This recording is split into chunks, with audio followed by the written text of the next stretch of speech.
Fueron auténticas ratoneras durante la pandemia. Las residencias de ancianos en Castilla y León mantuvieron en vilo a media comunidad. Nuestros mayores se convirtieron en más vulnerables de los que ya son. Ahora un informe de la Junta nos dice que hay que desterrar la idea profusamente difundida de que la existencia de contagios en estos centros equivale a una mala gestión. ¿Ha faltado autocrítica? Comienza ya Cuestión de Prioridades.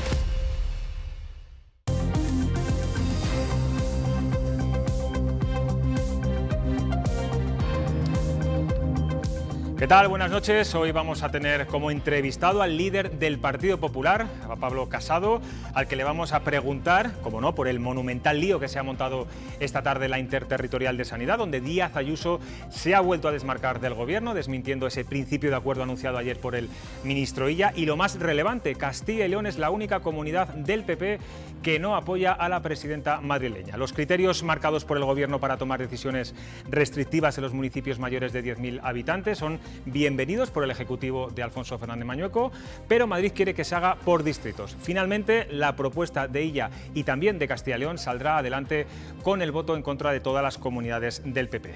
De nuevo, los políticos no son capaces de remar en la misma dirección. Vamos a presentar ya a nuestros tertulianos de hoy.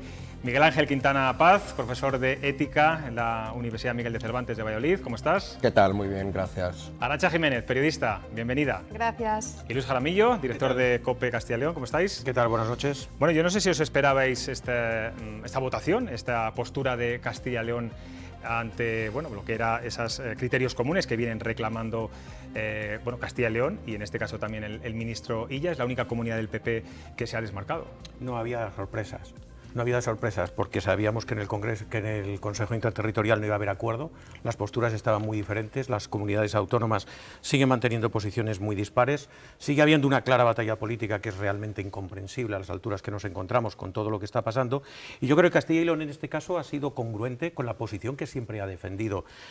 Castilla y León estaba pidiendo, se está basando fundamentalmente, y hoy se ha puesto de manifiesto en una reunión que ha mantenido el presidente y el vicepresidente de la comunidad con los medios de comunicación, que son criterios médicos, fundamentalmente criterios de expertos los que están primando las decisiones de la comunidad autónoma, y han votado en congruencia con esa posición. En ese sentido yo creo que no ha habido sorpresa ni en uno ni en otro. Tal vez el cambio de posición de Madrid, que ha extendido un poco más sus peticiones para pedir algunas cosas más, que son las que hacen pensar en que parece que esto es más una batalla política que otra historia. Arantxa, ¿cómo lo ves? Yo estoy de acuerdo con Luis. En principio cabe pensar que prima un criterio médico, que creo que en una coyuntura de estas características es lo que tiene que primar. Y cualquier atisbo de incapacidad de ponerse de acuerdo para algo tan importante como tratar de frenar esta pandemia y que los efectos en esta segunda ola sean los menores posibles, me resulta incomprensible e irresponsable. Creo que es irresponsable. El hecho de que desde esta comunidad prime ese criterio y se defienda ese criterio aún en contra de lo que se podía haber considerado, teniendo en cuenta que otras personas han votado, creo que con una motivación más política que sanitaria, pues me parece efectivamente coherente, incluso en los tiempos que corren, pues valiente. ¿Ha sido valiente el Gobierno de Castilla y León en esta interterritorial? Yo discrepo un poco de mis contertulios. Yo creo que el criterio médico no es el único criterio, en realidad, porque la medicina no la afecta solo a la medicina, si me permitís decirlo así de raro. Quiero decir, está claro, cuando miras en la situación en todos los países, que a mejor situación económica, por lo general, mejor situación de salud. Hay una correlación. De tal manera que si por primar criterios médicos hundimos la economía, al final también hundimos lo médico. Lo médico no está separado del resto de la sociedad, no es una cosa que podamos llamar a un médico y que nos dé él solo las claves de todo. Las claves del todo incluyen la economía, incluyen a los empresarios, incluye a los trabajadores, incluye la crisis que se nos viene, de tal manera que primar exclusivamente una cuestión miope de salud Es lógico en Castilla y León, porque en Castilla y León nuestra actividad económica no es muy boyante y, sin embargo, nuestra tasa de personas de la tercera edad pues es muy alta. Entonces, en ese sentido, está equilibrado. En este sentido, que dice la Comunidad de Madrid que no aplicará las restricciones impuestas por Sanidad, porque bueno, dice que carece de criterios técnicos. ¿Creéis que Díaz Ayuso está estirando esta polémica para ganar notoriedad, o realmente es muy complicado confinar una ciudad tan grande como Madrid? La cuestión no solamente si es complicado, sino si es útil. Es decir, por otra parte, los confinamientos tampoco son mano de santo. ¿Cuántas personas durante el confinamiento han visto empeorar su salud por estar metidos todo el día en casa, que eso ningún médico nos lo ha aconsejado nunca, no poder hacer ejercicio, falta de vitamina D, no te da el sol, y está claro que hay una correlación entre la vitamina D y la capacidad de inmunidad que tú tienes, y parece que la capacidad de inmunidad que tú tienes es buena para combatir un virus? Es decir, creo que de alguna manera se está a veces dando un poco de palos de ciego. Pero, Miguel Ángel, lo que hablaba hoy el Consejo Interterritorial de Salud no era exclusivamente del confinamiento, es decir, creo que se han aprobado un paquete de 10 o 11 medidas, que son las que están en todas ellas, una de las cuales es el confinamiento en unas determinadas condiciones muy circunscritas, que luego tendrían una valoración en cuanto a la forma de aplicación, porque no es lo mismo, evidentemente, 500 casos por 100.000 habitantes en una superficie de 2 kilómetros cuadrados que en o en un barrio pequeño que en un barrio grande que las casas están mucho más dispersas. Entonces, yo lo que creo es que, en principio, quiero pensar, porque necesito pensarlo, aunque solo sea así, para creer en mis dirigentes, que se están siguiendo criterios de carácter médico, criterios que priman la salud de los ciudadanos. Es que eso no te lo dice solamente un médico, como digo. Es decir, la salud está relacionada con muchísimas cosas, está relacionada con el ejercicio físico, como digo, está relacionado con la economía. Pero no hay ningún médico que tenga en su cabeza la totalidad del saber, y para esto, para situaciones como la actual, hace falta muchos saberes. En cualquier caso, perdonad, yo no me refería en esta cuestión a una dicotomía entre la economía y la salud. Estamos hablando de un criterio médico o, si se permite, un criterio político, que creo que en este caso no tendría que tener cabida. No de una cuestión económica ni de la repercusión económica que está teniendo y que va a tener, que es ingente. Me refiero a un posicionamiento político en una cuestión que creo que no tiene que ser política. Lo que está claro es que estamos viendo una cosa. Cuando se trata de que hemos llegado a un punto en una segunda ola, ya está claro, y está definido que estamos en una segunda ola, donde hay que tomar una serie de decisiones. Y parece que el Ministerio en esta ocasión sí que ha tomado la iniciativa de decir, las soluciones voy a proponerlas yo. A fin de cuentas, a mí eso me recuerda un poco lo que pasó en la primera parte de la pandemia, donde el Ministerio asumió el contenido. El problema surge cuando empezamos a descentralizar, cuando damos las competencias a cada uno de los territorios y empieza ese tira y afloja desde un lado y desde otro. Es cuando la situación realmente no...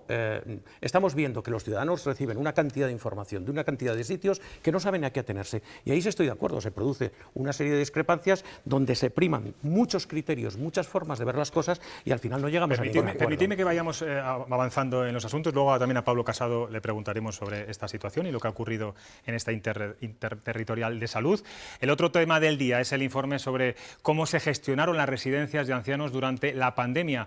Un estudio elaborado por técnicos de la Consejería de Familia, que en sus conclusiones parece que no se ve un atisbo de autocrítica, pese a haber sido uno de los principales focos de contagios en Castilla y León. Han presentado hoy este informe, lo ha presentado la consejera de Familia. Y Ruth García Ribote, buenas noches. Cuéntanos cuáles son las conclusiones de este estudio. José Luis, pues lo primero que tenemos que decir es que este informe realizado por los técnicos de la Junta es extenso.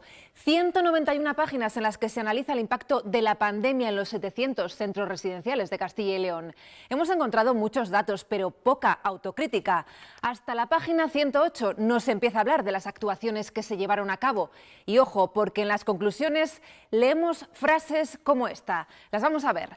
Los esfuerzos realizados por muchos trabajadores, directores, funcionarios y entidades en las peores condiciones posibles han sido encomiables y no suficientemente reconocidos, y con demasiada frecuencia injusta y gratuitamente maltratados. Hay más mensajes de exculpación, fíjense en el siguiente párrafo. Hay que desterrar la idea profusamente difundida de que la existencia de contagio dentro de una residencia equivale necesariamente a una mala gestión o actuaciones negligentes de los responsables y trabajadores de los centros.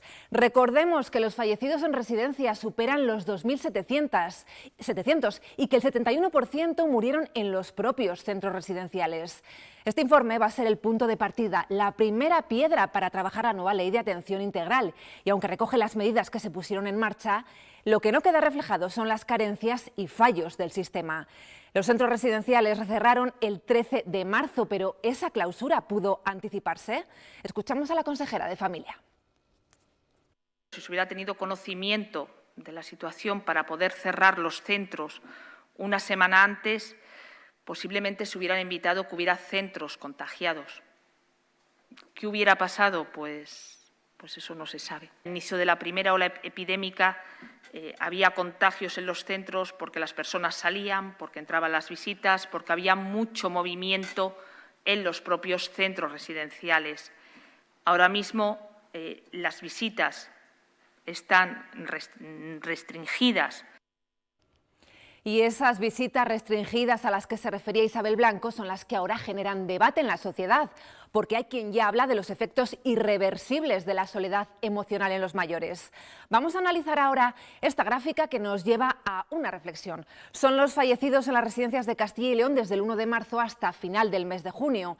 5.925, con COVID confirmado son 1.473 y con síntomas compatibles 1.093. Pero miren, porque muertes por otras causas son 3.359. Representan, José Luis, más del 50% de los decesos. Muchas gracias, Ruth. Sí que escuchábamos a la consejera de Familia, reconocía pues ciertos errores. Ella decía literalmente que lamentaba no haber cerrado ante las residencias para evitar que el virus entrara, porque el virus ya estaba en Castilla y León, pero es verdad que el informe, según hemos visto, pues hace poca autocrítica y salva la cara realmente por los trabajadores y por los que han gestionado estas residencias. Es un informe hecho por funcionarios de la propia consejería, lo cual evidentemente, no voy a decir que le quite validez, pero sí que de alguna manera es un informe hecho desde propia casa. Hoy se hablaba hoy el propio Francisco Igea hablaba de la necesidad de auditar externamente cómo se ha actuado en la gestión de la pandemia. Bueno, pues aquí hay que hacerlo de una manera perfectamente similar. Yo lo que creo es que el problema radica en que se ha llegado tarde, como se llegó tarde en general a la pandemia. Es decir, que esto pilló de sorpresa total y absolutamente, no se fiaban de todos los datos o nunca se valoraron de una forma clara los datos que venían de otras zonas de Europa. Y luego, yo creo que la confusión social de lo que es una residencia, que una residencia evidentemente no es un hospital. No es una residencia, en cierta manera, es un hotel asistido en el cual están nuestros mayores, al que se accede libremente en las visitas, etcétera, etcétera. A partir de ahí empiezan a enfermar las personas de riesgo, que son fundamentalmente los mayores, los hospitales están saturados, las UCIs están saturadas, hay un problema en mover a enfermos muy mayores y con muchas patologías y derivarlos a hospitales porque encima cambiarlos de hábitat es realmente peligroso y todo ese conjunto ha dado pie a la situación que tenemos. Lo importante ahora sí es diagnosticar lo que ha pasado, pero es que esto no vuelva a producirse, es decir, definir claramente lo que queremos que sean las residencias de mayores. Desde el 1 de septiembre, si no me equivoco, en Castilla y León ya han fallecido 74 personas en residencias de ancianos. Dice la consejera que de momento está todo controlado. ¿Teméis que esta historia se vuelva a repetir? Hombre, hay 33 brotes, creo, así que no es que ese tema, yo creo que es algo que está aquí, como está todo lo demás, que se pensaba que después de la experiencia de la primavera iba a ser mucho más controlable y se iba a poder atajar de otra manera, con muchos más medios y con nuevas medidas, y por lo menos mi sensación es que no se ha debido aprovechar el tiempo seguramente como correspondía. Es muy llamativo en el informe que en cierta medida coincido en que no solamente le falta crítica, sino que es en algunos aspectos incluso un poco autocomplaciente, ¿no? Se ha hecho todo lo que se pudo con los recursos que se tenía, ninguna administración ha sido capaz de prever lo que iba a suceder, ni siquiera las autoridades sanitarias estatales, o sea, yo creo que son palabras enormes con las que se justifica algo que en cierta medida es injustificable. Es evidente que, que la situación... Y que puede generar cierta desprotección también para el ciudadano. Por supuesto que sí. Y luego, bueno, pues indudablemente las afirmaciones a propósito de los trabajadores, pues yo personalmente no cuestiono en absoluto que la mayor parte de los trabajadores de los centros han actuado de una manera impecable y jugándose la salud ellos por encima de todo, sin duda. Pero yo creo que ese tipo de argumentos datos no pueden servir para defender unas cifras como estas. Miguel Ángel. Yo es que creo que en realidad aquí lo que ha faltado ha sido política, pero política en el buen sentido de la palabra. Es decir, al final decíamos, hay que tener en cuenta la medicina, hay que tener en cuenta la economía porque tiene que ver con la salud también, con la medicina, hay que tener en cuenta un montón de factores. ¿Quién es el que toma la decisión? El que tiene que tener en cuenta todos los factores. Y punto 1, tomar la decisión. Punto 2, asumir responsabilidades. Punto 3, ser capaz de liderazgo, ser capaz de decir, pues cerramos en febrero o cerramos a principios de marzo. Concretamente la residencia en la que estaba mi padre sí que cerró una semana antes, o sea que la cosa no era tan fija que hubiera que esperar al estado de sitio, al estado de alarma, perdón. Entonces, hemos tenido líderes, y no estoy pensando solamente en el gobierno, no estoy pensando solamente en el gobierno regional, estoy pensando en general, en la clase política. Hemos tenido líderes capaces de asumir lo que significa eso, el liderazgo, de decir, yo ahora, claro, asumir la responsabilidad y si vienen mal dadas, te van a venir a ti. Pero mi experiencia de verdad durante todo este periodo de pandemia ha sido, nunca me había fiado muchísimo de nuestros líderes, debo de reconocer que soy escéptico, pero nunca pensé que fueran tan bajos en su capacidad de liderazgo. Miguel Ángel, perdona, hablabas antes del confinamiento, de la efectividad o no de los confinamientos. Nuestra pregunta, nuestra cuestión del día, esa que le proponemos para que contesten en la página web de Castilla y León Televisión, está relacionada con esta crisis sanitaria. Ruth, recuérdanos cuál es la pregunta y cuál es el resultado. Vamos a verlo porque este tema preocupa y está presente en los corrillos y en las conversaciones en nuestras calles. ¿Cree que los confinamientos en los municipios son eficaces? Vamos a ver qué piensan los ciudadanos. El 71% consideran que la medida es eficaz, pero hay un 29% que es mucho más escéptico. Pero si el virus no circula, vamos a ver. Ahí estoy de acuerdo con Miguel Ángel. ¿Para qué? ¿El confinamiento para qué? ¿Para que no circule el virus? Es eficaz al 100%. Si tú no tienes contactos, evidentemente, pues es eficaz. El problema es que ahora mismo sí que tenemos que conjugar, porque ya paramos todo en seco para contener el virus. Pero ahora lo que tenemos que hacer es que no se nos vuelva a producir una situación similar y tenemos que tratar no de confinar, sino de gestionar medidas eficaces para que no hundan la economía y preserven la salud. Porque al final, y esto se dice y es verdad, es decir, si confinamos no nos moriremos de coronavirus, pero nos moriremos de hambre. Bueno, vamos a cambiar el tema sanitario, vamos a ir al tema más de la educación. Hoy hemos sabido que el Ministerio de Sanidad ha decidido que las comunidades autónomas, le da la potestad a las comunidades autónomas para que decidan si los alumnos de secundaria, bachiller y primaria pueden pasar de curso con asignaturas suspensas. Esto en un momento en el que España y Luxemburgo están a la cabeza de los países con más repetidores de Europa. Bueno, yo no sé si esto es una forma de motivar a los alumnos que puedan pasar con asignaturas suspensas o a los que no suelen suspender, sobre todo. Que van si dejamos a Miguel Ángel no opinamos. Tú que eres profesor, Miguel Ángel, cuéntanos. Es una manera de motivarles para muchas cosas, pero no sé si para estudiar. Bueno, es que no sé ni por dónde empezar a contar lo malo que está. Para empezar, va a haber gente que va a salir con ese título merecido, esforzándose, y que va a verlo desvalorizado porque se va a pensar que como todo el mundo lo tiene, pues de qué te vale algo que todo el mundo tiene y que se da gratis. Esto es como la moneda falsa, sí, ahora podemos repartir moneda falsa, pero no vale para nada. Repartir títulos que no reflejan nada detrás, pues no sirve para nada. Segundo, nos perdemos ese estímulo, efectivamente, que tú decías, esa motivación, ¿no? Incluso la capacidad de esfuerzo, que es básica. Sí, me preocupa incluso también lo que han puesto como sustituto, porque se dice, no, pero vamos a probar a la gente por su capacidad de trabajo en grupo.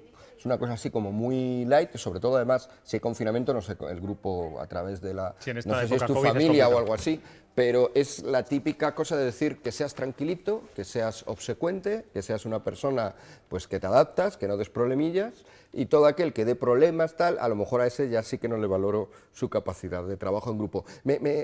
Lo siento, pero tiene tintes totalitarios. O sea, esto de que primemos lo obsecuente que seas, lo adaptable, esto no debe ser la educación. La educación en Occidente, al menos, no sé en China, no sé en otros lugares, pero la educación en Occidente está pensada para hacer alumnos críticos. Y el crítico es siempre un problema. Y déjame que te haga un apunte. A mí me preocupa no solamente ese aspecto, es decir, aparte de conseguir que los alumnos sean críticos, la educación no es solo adquirir conocimientos, es también actitudes. y valorar aptitudes. Si nosotros lo que hacemos es que les decimos que les podemos dar un título, y eso es algo que me preocupa, que está sucediendo mucho en España, que parece que estamos castigando el esfuerzo. Castigamos al que más se esfuerza y le facilitamos al que menos se esfuerza. Y eso, desde mi punto de vista, es un riesgo. Tú eres profesor.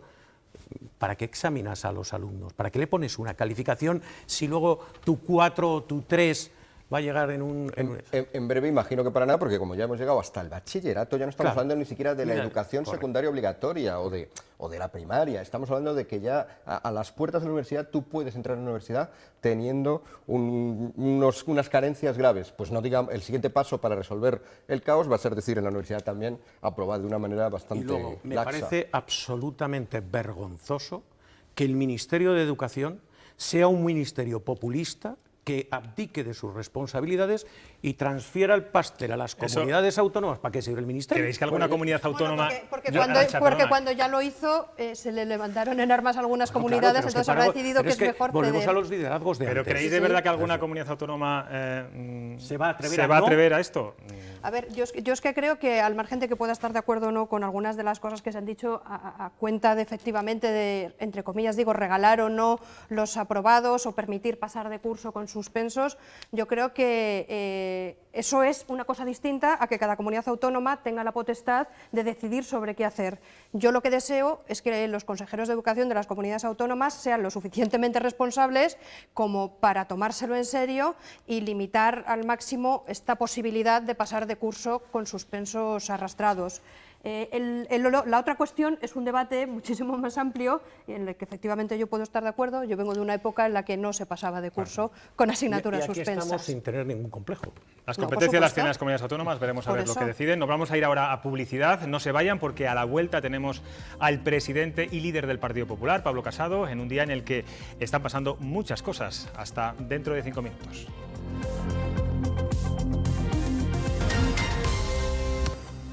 Pues estamos de vuelta y como les habíamos anunciado hoy tenemos en cuestión de prioridades al presidente nacional del Partido Popular, a Pablo Casado, que nos escucha desde su despacho en la sede de Génova. Buenas noches. Buenas noches, José Luis. Señor Casado, bueno, acaba de ocurrir esta misma tarde. El Gobierno finalmente saca adelante su intento de imponer un plan de restricciones a los municipios de más de 100.000 habitantes y Castilla y León es la única comunidad del PP que ha apoyado al ministro Illa. Bueno, ¿qué le parece? ¿Esto es una grieta dentro de su partido? Bueno, hay que recordar que en la comunidad, en la Junta de Castilla y León, la Consejería de Sanidad corresponde a los consejeros que nombró Ciudadanos y en este caso yo lo que tengo que decir es que ha habido un consenso por parte de las consejerías de Sanidad en las que gobierna el Partido Popular, a las que también se han sumado otras comunidades autónomas, destacando que no hay criterios objetivos y que sobre todo parece algo improvisado, ¿no? Después de que la segunda oleada se negara en julio, se dijera que habíamos derrotado al virus y que ahora el gobierno se haya parapetado durante 2 meses detrás de las comunidades autónomas y ahora pretende intervenirlas cuando han venido tomando decisiones responsables y el Ministerio no ha respondido a lo que les han pedido. En el caso de Madrid, por no tener policía autonómica, por la densidad de población, por tener Barajas, Atocha, Chamartín, lo que pedieran refuerzos de policía y también refuerzos en materia de enfermeras y de médicos, porque no hay en España y pedíamos que se homologaran los profesionales extracomunitarios y que hubiera más refuerzo presupuestario. Y creo que en el caso de todas las comunidades autónomas del Partido Popular lo que piden es un marco jurídico estable, ¿no? Un punto intermedio entre la alarma y ahora el Ministerio, dictar normas que vulneran derechos y libertades sin el amparo de una ley orgánica. Eso es lo que venimos pidiendo desde hace mucho tiempo. También el presidente de la Junta de Castilla y León, Alfonso Fernández Mañueco, que además fue el primero que se anticipó pidiendo medidas drásticas en la primera oleada y que ahora no le ha temblado el pulso a la hora de confinar alguna población en las provincias de Burgos y Valladolid principalmente. Por tanto, todo el apoyo a la labor que está haciendo la Junta y su presidente, y en este caso pues nuestra posición es que el Ministerio llega tarde y llega con una imposición que no es concreta y no tiene criterios científicos al respecto. Pero entiende que Castilla y León, el presidente Fernández Mañueco también, que ha venido pidiendo criterios comunes estas últimas semanas en todos los territorios, bueno, pues ahora vote a favor de esta propuesta y se desmarque de Madrid y de otras comunidades del PP. Bueno, yo creo que los criterios tienen que ser comunes y objetivos, ¿no? Si hay un baremo para poblaciones de más de 100.000 habitantes, también debería haberlo para poblaciones menores y se tendría que ver la incidencia de camas, por ejemplo, de atención COVID, no antes de la pandemia, porque las comunidades autónomas han hecho un gran esfuerzo para habilitar espacios, más UCIs y más hospitalización debido a este tratamiento del virus. Y bueno, lo que tenemos que decir es que hace falta un marco, porque el Gobierno lo que no puede ser es que, primero, no atiende a las alertas internacionales, desprecia la peligrosidad que suponía en este caso la segunda oleada, y luego no tiene la competencia o en este caso, casi si se me permite también, la rapidez de tomar medidas, y cuando ya parece que la cosa es acuciante, pues intenta entrar como un elefante en una cacharrería, que es lo que ha pasado en esto, que recuerdo que las comunidades autónomas que se han opuesto en el Consejo Interterritorial representan a más de la mitad de la población española, porque Andalucía tiene 8 millones de habitantes, Cataluña cerca de 7, Madrid cerca de 6, y Galicia pues también tiene una población considerable. Por tanto, algo estará haciendo mal el Ministerio si no es capaz de dialogar, de pactar y de ser eficaz en unas medidas que yo, insisto, sigo diciendo que tienen que estar coordinadas por el órgano competente, que es el Ministerio de Sanidad,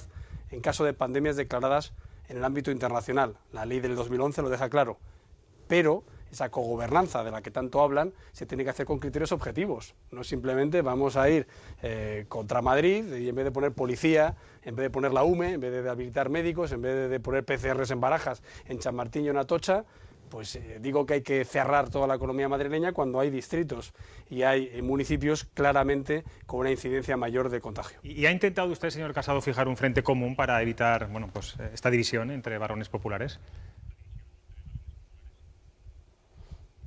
Bueno, la exministra de Sanidad, Ana Pastor, y vicesecretaria de Política Social, ha tenido una reunión telemática esta tarde, pero en este caso la verdad es que la Dirección Nacional siempre ha estado, durante toda la alarma, incluso yo tenía una conversación telefónica con todos los presidentes de Comunidad Autónoma del Partido Popular.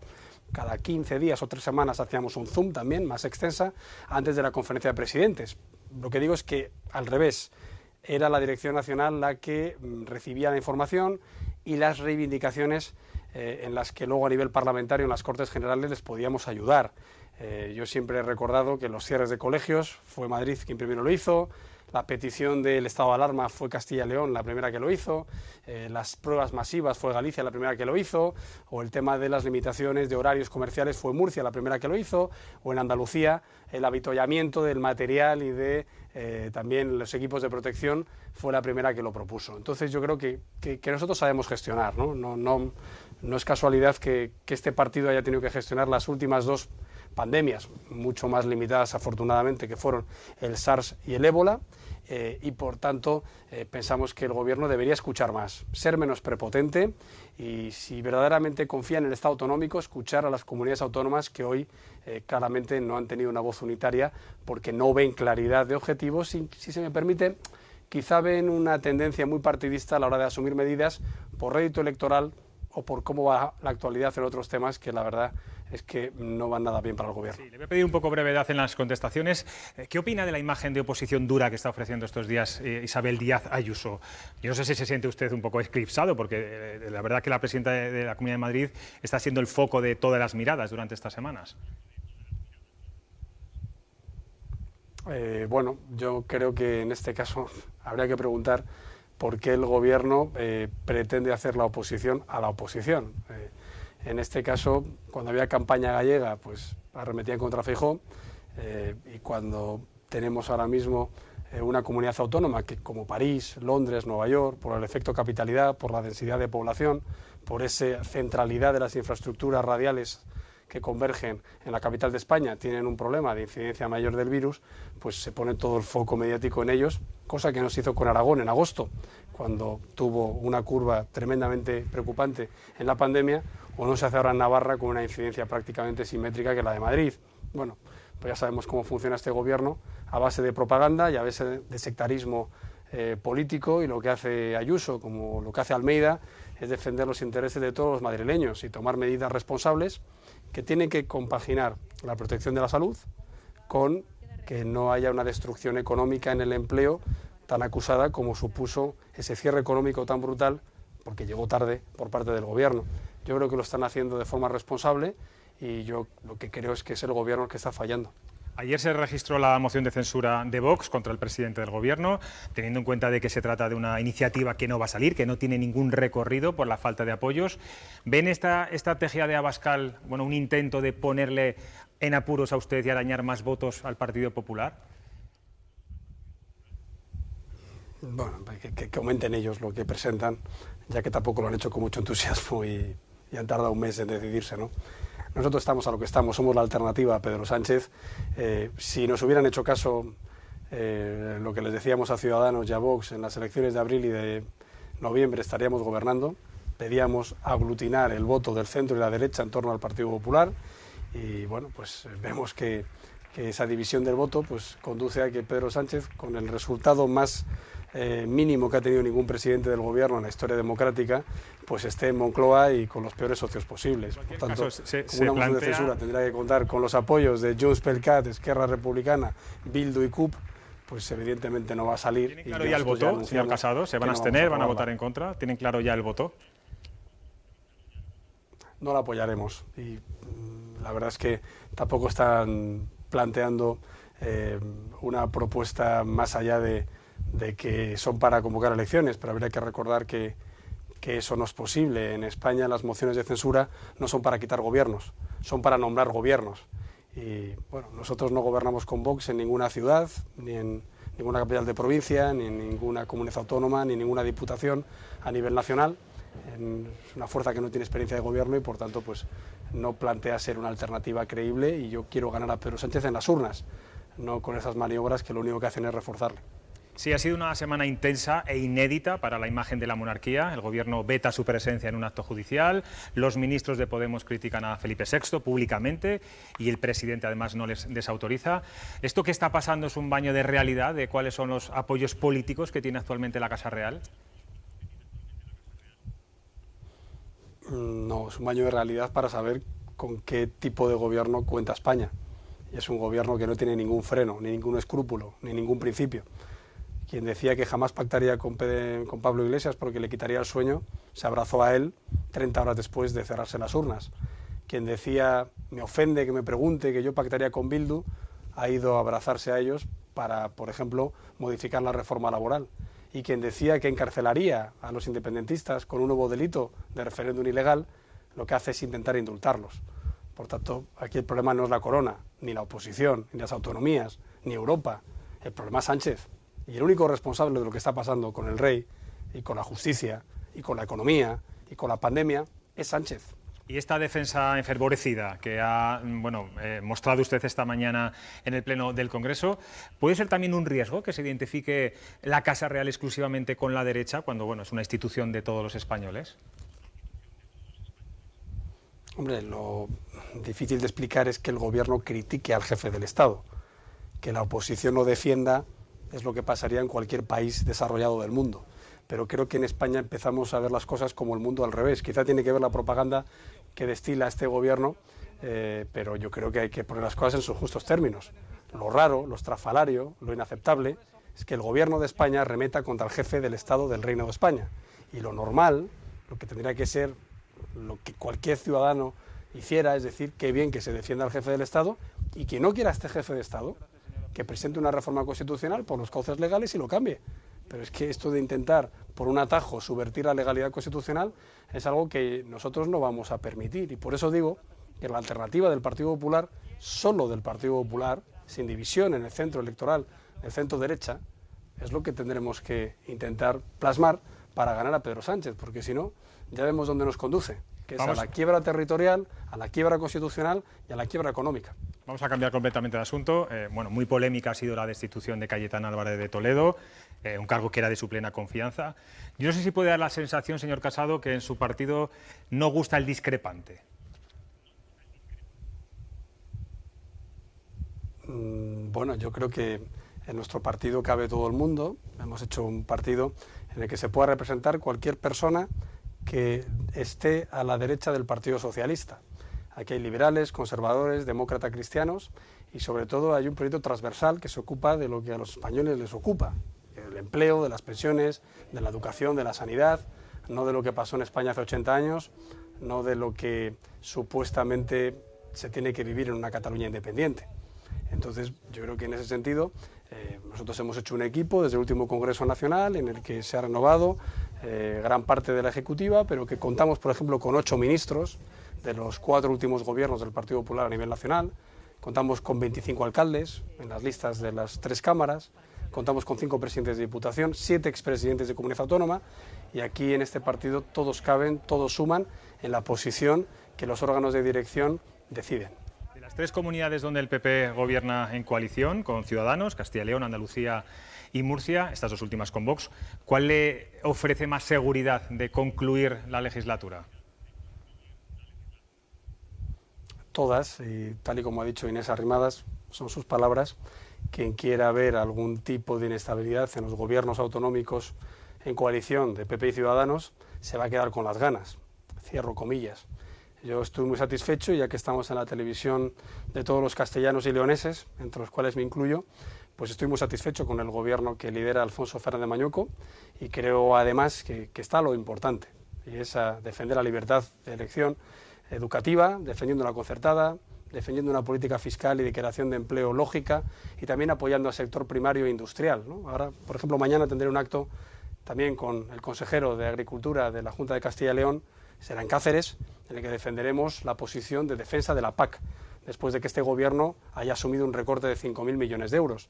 O, por ejemplo, defendemos la política industrial, que hace que las factorías del motor en Castilla y León o el sector agroindustrial, que lo está pasando mal, pues tenga un apoyo a través de medidas de liquidez y de medidas de flexibilidad laboral o de medidas de reducción de fiscalidad, que es lo contrario de lo que está haciendo Sánchez y que sin embargo es lo que están haciendo todos los países con los que tenemos que competir.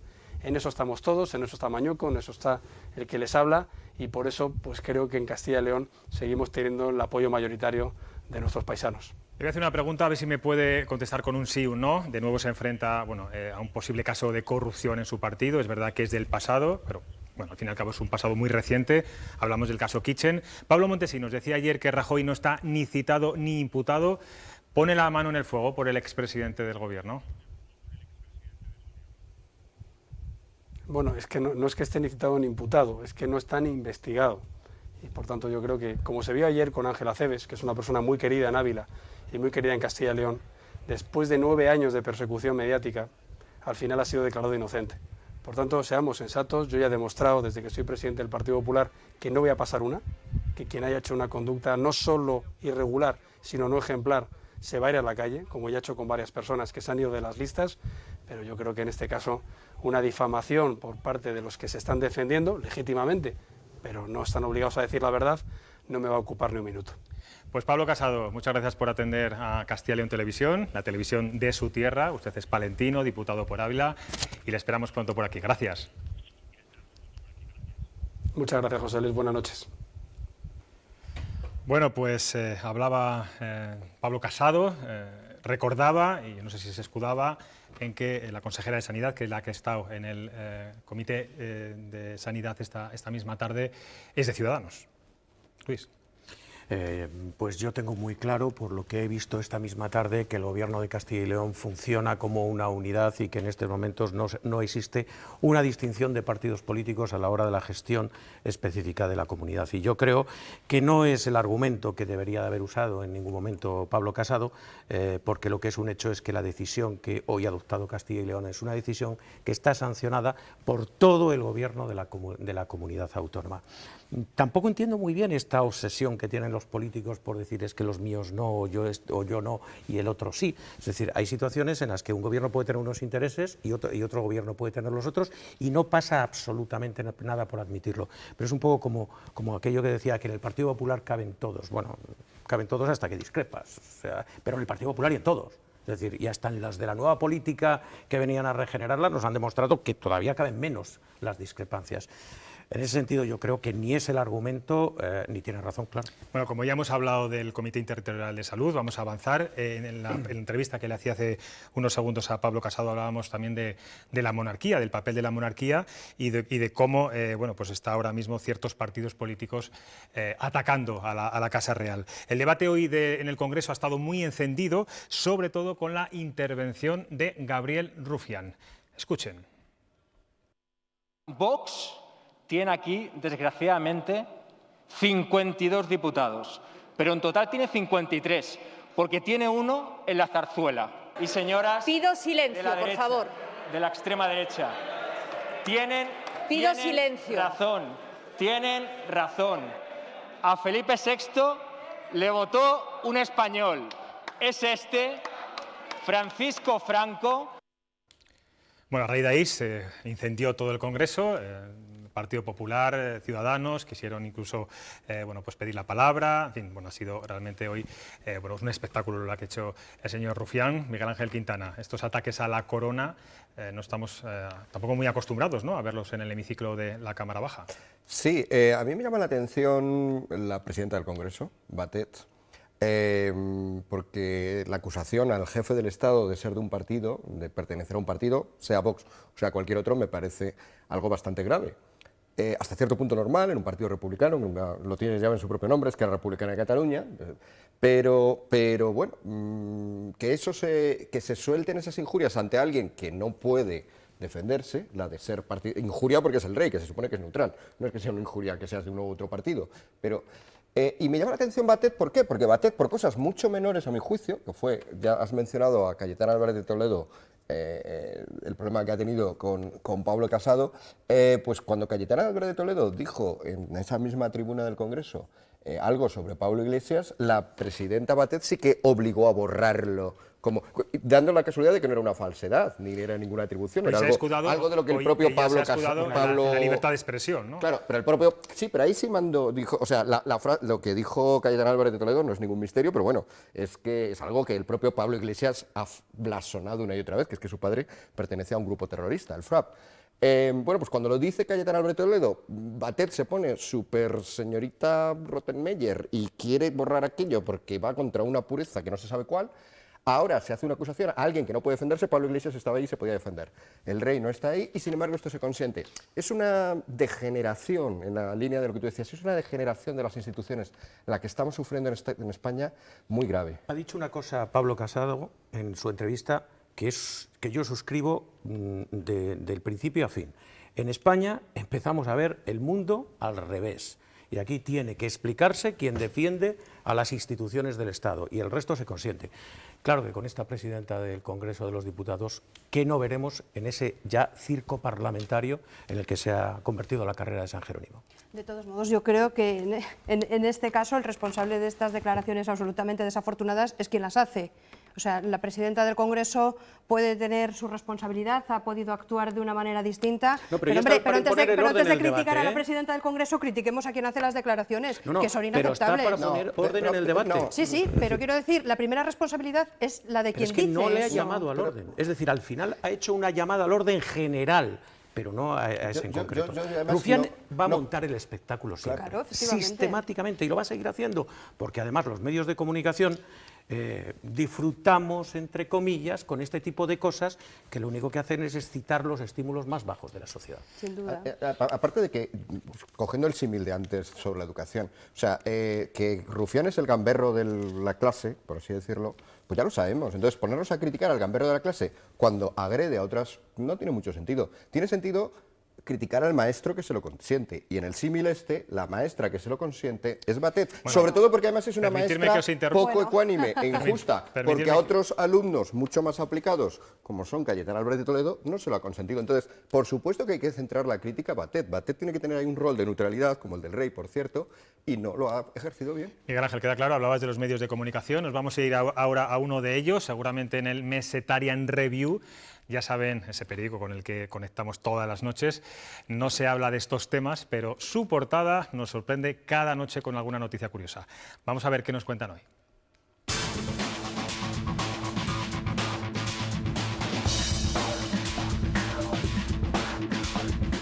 Buenas noches, José Luis, que das color a lo gris.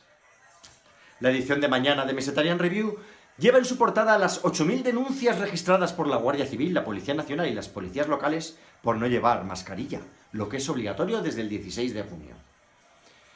8.000 denuncias por 100 euros de multa nos sale la bonita cantidad de 800.000 euros, lo que no está nada mal.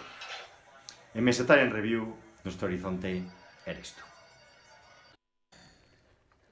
Pues nada, un poco de humor, que hoy ha sido un día muy tenso. Miguel Ángel, Arantxa, Luis, muchas gracias por estar aquí. Gracias. Y a ustedes, como siempre, les esperamos mañana a las 9:30 aquí en Cuestión de Prioridades. Hasta mañana.